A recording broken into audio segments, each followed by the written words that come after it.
Lake Champlain is a valuable and treasured resource in Vermont. It provides drinking water, recreational opportunities, and of course, spectacular scenery. But sections of the lake have poor water quality, with devastating results to Vermont's economy and local recreation. The most obvious example of the poor water quality has been more common and longer-lasting algal blooms caused by excess phosphorus. Phosphorus primarily enters our water bodies through runoff and erosion from a variety of hard-to-pinpoint sources. Agricultural fields, construction sites, parking lots, eroding stream beds, roadside ditches, and even lawns. Together, these are known as non-point sources. Reducing runoff and erosion is critical in all non-point sources. But with agriculture contributing an estimated 38% of the phosphorus load to Lake Champlain, beneficial agricultural practices offer promising opportunities to improve Vermont's water quality. You gotta know what works when it's wet, Right. what works when it's dry. The Vermont Agricultural Water Quality Partnership is a dedicated coalition of support agencies that provide agricultural producers with the resources needed to protect and improve soil and water quality. Never before has there been so much support and dedication from lake users, conservationists, local, state, and federal entities, and farmers and landowners to protect and improve Lake Champlain and its watershed. The more closely we got to natural conditions, the less runoff that occurred. If you look at the notes... This video showcases the exemplary efforts of some of Vermont's most dedicated conservation farmers and the host of agencies and natural resource professionals that are working with them, side by side, to help them protect and improve our precious natural resources.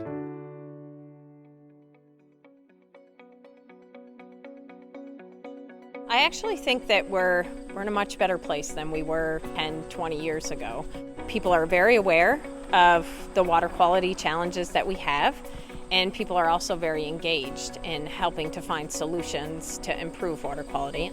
I think that farmland itself is a good land use, and we've seen that development can certainly cause some troubles and challenges when you chop up and then have runoff from those areas. At this point in Vermont, the biggest problem is non-point source pollution. We have a largely agricultural landscape with steep hillsides and river channels that end up going to shallow enclosed bays on Lake Champlain.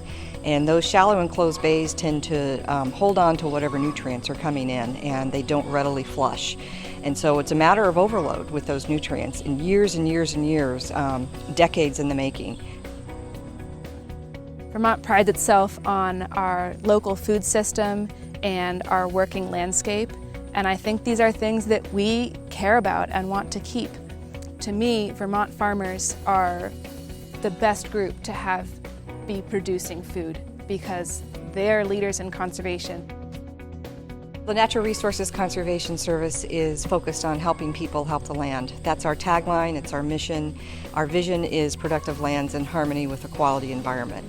We're all about working with agricultural and forest landowners on private lands to address natural resource issues and help them achieve their goals toward improving those issues. The conservation districts and the USDA NRCS work with any size farmer. We work with folks who only grow grass and have less than 50 cows, and we work with folks who crop thousands of acres and have many hundreds of cows. The pressure about phosphorus in Lake Champlain is putting more urgency on the issue and helping conservation get done faster. There's a lot of different options that we can connect farmers with for resources for getting this water quality work done. Some of the biggest ones are USDA Farm Bill programs. Also, the Vermont Agency of Agriculture has money available, and there's also money available for farm business planning and farm conservation, which are also very important to keeping our land working in agriculture and protecting water quality. It takes a lot of trust between both parties in order for them to adopt these conservation practices. They have to have faith in the recommendations that we're making. Oftentimes they hear it from other farmers, but they're not sure if it's going to work on their land. A lot of times it starts off with just trying one little thing. They get over the hump of doing that, see that it works, and then they say, well, maybe I'll do this next. And after several years of working with the producer begins to really value the input of the technical assistance that our agency can provide. I think it's important for for people to understand that there's not one single practice that protects the water, that farmers have to use a combination of practices to be able to manage the land and their farm so that it reduces any impact on water quality.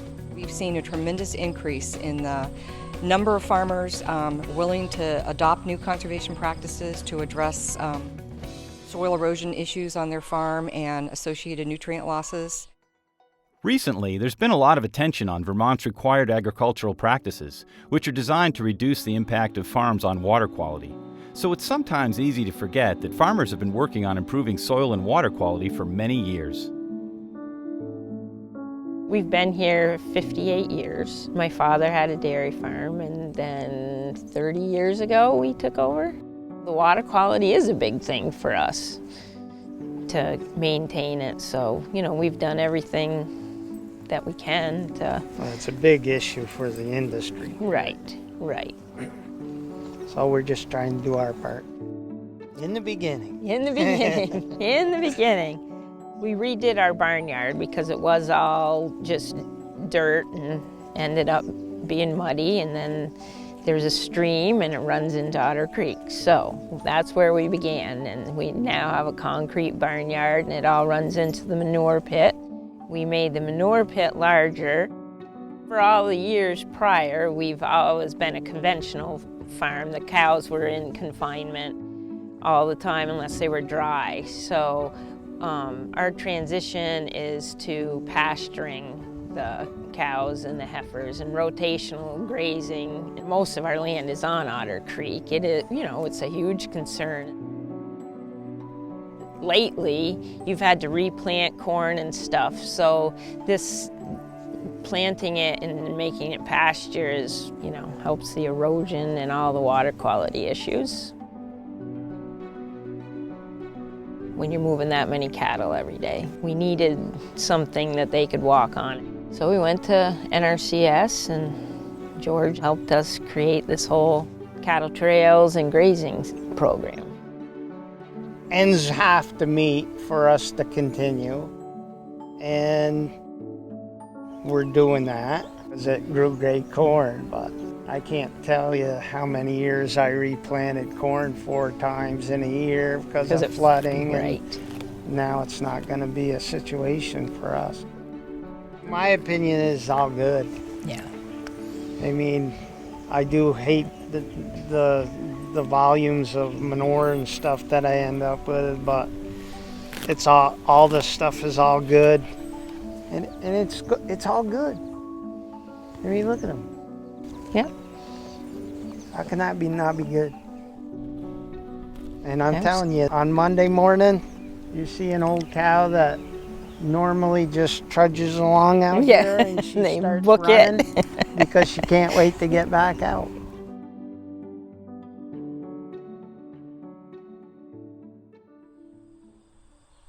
I think it's important for the public to understand that we didn't get in this situation in terms of water quality overnight. It's decades and decades and decades of a working landscape that has evolved over time. And so we're not going to clean up the lake overnight either. And it's going to take many years of working hard with producers who are ready, willing, and able to step up. The work that we're doing to build soil health and improve our water quality is also improving both our resiliency for climate change and our help to sequester carbon in the soils. So it's really part of a global environmental issue that we're working on here. The carbon thing is a huge part of why we farm. This isn't just grass farming, it's carbon farming, we call it. When you're doing rotational grazing, you're able to capture so much carbon. We rotate the cows on pasture, so each 12 hours they get a new piece of land, and they never go back to that same piece of grass for at least 25 to 30 days. So it gives the land a chance to recover, not only grow back forage for the cows to eat, but for the manure to decompose, for the urine to go away. Every time that grass regrows quickly like that, all that grass that's growing on top is also creating roots. So we're pulling that carbon out of the atmosphere, putting it into the soil, and we're not tilling it. So it's staying there as long as we're here farming. I started in 2011. We've always been committed to grass-paced dairy, so we're rotating our cows every 12 hours. I'm trying to build a system that's sustainable for future generations. Building soils, managing water are all part of that big picture. So we've done a lot of work with infrastructure to try and lessen our impact on soils and try and remediate what we're dealing with as, potentially part of climate change. We're really lucky there's these programs available for farmers to help make the better choices. We worked with NRCS and built a water storage pit to store the water from the milk house waste and runoff. We're able to use that water to really get more production out of a smaller land base. We're stopping all the surface water from getting into our manure. Kind of cuts the amount of manure we have to spread in half. The wastewater work that we've done on the farm since we bought it has doubled the actual price that we paid for the land. We made that commitment knowing that it was going to pay off, making our lives better, the farm more viable, and hopefully creating a better future. Even with technical assistance to help install conservation practices, the expense to farmers is significant. However, many farmers, large and small, have utilized federal, state, and local programs to build a thriving business while at the same time protecting and improving soil and water quality. It was the first cheese-making co-op in Vermont, before Cabot or any of those guys. So my wife said, oh, that's what we'll do. We'll open it again. We're going to start making cheese. So we started with 6 goats. And we've gradually built 6 goats, 12 goats, 20 goats, 30 goats, now over 150 milkers. The state and the federal government programs have helped us a lot. They've allowed us to expand the cheese making and farm side, much quicker and better than we could have just based on our own resources. We found the GRP, the Grasslands Reserve Program. We agreed to conserve the entire farm in grassland, and in exchange for enough to get our cheese plant up and running. The operation that we have fit the space that we have set aside. It's made the place more beautiful, and it's not been a problem for us to do conservation here. In the past, when corn was chopped for silage, the entire plant was removed from the field, leaving bare soil all winter long. And so what's really changed now is that farmers know that leaving bare ground can be really detrimental to the soil. They can lose precious topsoil, and that can be lost to the surrounding waters, which can cause water quality degradation. So now our goal is to cover the ground. Make sure that the ground is covered all the time with plant material, one of those plants being cover crops. To the untrained eye, it might look like, gee, why are there so many weeds in that cornfield? In fact, cover cropping is a very intentional and skilled practice that protects soil health and water quality. My brother and I are the 5th generation that's farmed here. We want to make sure that our lake stays clean, so try to do our part the best we can. We've been doing all no-till for probably 7, 8 years. Everything's by the calendar. The state cover crop-wise wants it on by October 1, so you're trying to find that happy medium between the corn being dry enough to harvest and to get your cover crop on early enough so it'll establish itself. Every year our yields have gone up. It's just more nitrogen back in the soil, more organic matter. And at the same time we've improved our corn land. We've put some of our lower quality land back into grass. We went from 350 acres of corn down to 300, cutting more volume off those less acres. So it's better all the way around. You can have the best of both. You can do what's best for the soil and have decent yields. So every year it keeps getting better and better. We're sold on it. Cover cropping is used to protect the soil in the fields of many annual crops, including corn, from erosion throughout the winter, as well as protecting the soil in between rows during the growing season. We are the Footbrook Farm, and we're here in Johnson, Vermont. We do about 30 to 35 acres of organic vegetables. Farming is somewhat of an experiment. You try what works for your soil. You may read that, oh, this works the best somewhere, but if their soil type isn't the same as yours, it may not work as well. We're involved in a program with NRCS to cover crop, to try to keep our soil organic matter stabilized, because if you don't cover crop, What you end up finding is that no matter how much compost you put on, with all this tilling that you're gonna need to do, you'll still be losing organic matter in the long run. Most of our in-between row stuff is gonna have the cover crop. You're gonna keep your crop healthier, your yields are gonna be higher, your disease pressure will be lower, and we're reducing any chance of erosion. The most rewarding thing of all is if we can work with a producer and develop a holistic plan and see that plan actually implemented over time, and then to have a happy customer at the end. We've got a producer who's probably making more money because many of these conservation practices realize economic gains on the producer side.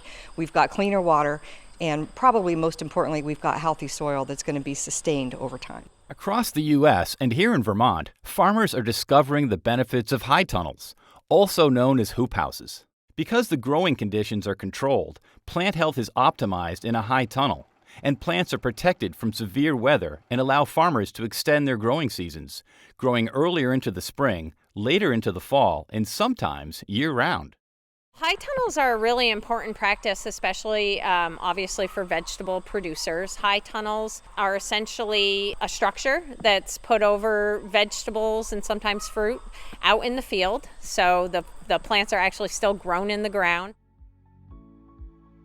The family that was here before us was here for 5 generations, and they did a great job of taking care of it. We look at it as being stewards, and as long as we're being good stewards, that's a great thing. We've been here since 1985. I work with my wife Eugenie Doyle and my son Silas Doyleber. We have 280 acres or so. We grow small fruits and vegetables and a lot of hay. We are very much believers in Vermont agriculture and Vermont local products. We've worked hard to try to make a sustainable business here. All the government organizations, the NRCS, the Agency of Agriculture, and the Extension Service have all been huge help in helping us figure out smart ways to do things, and we're very grateful for that. So we now have 3 hoop houses, 2 of which are NRCS ones.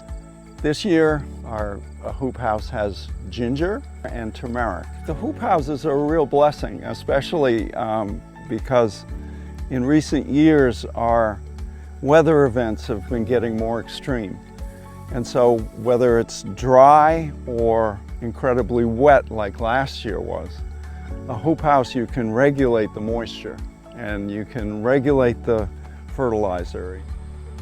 The other thing that plugs in with is a nutrient management plan, which we're also working with through NRCS and the Vermont Extension Service. And it really, it makes so much sense because one of our big expenses is fertilizer, and by using it efficiently, the plants are healthier and can withstand some of the pressures.